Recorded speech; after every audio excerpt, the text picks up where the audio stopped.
কি কথা বলেন না? আল্লাহর বানানো বাবা একটা আছে, মিল্লাতা আবিকুম ইব্রাহিম ওয়া সাম্মাকুমুল মুসলিমিন।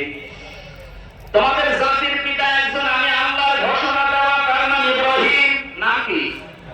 কারণ তিনি আমাদের নাম মুসলমান রেখেছেন। এখানে হুয়া ফাইল হয় আল্লাহ না ইব্রাহিম আলাইহিস সালাম। তাফসীরে মাসারিতে দুইটা নামই লেখা আছে। আল্লাহ এর কথাটা বাদ দিয়ে দিলাম। আমাদের জাতির পিতা যেহেতু ইব্রাহিম, জাতি হিসাবে আমাদের নাম তিনি মুসলমান রেখেছেন।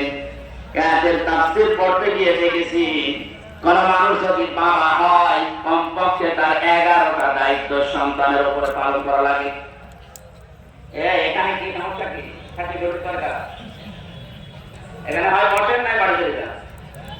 আমার চিন্তা বসতে পারে, বসেন না কেন? বসেন বসেন বসেন, তাড়াতাড়ি বসুন, তাড়াতাড়ি না।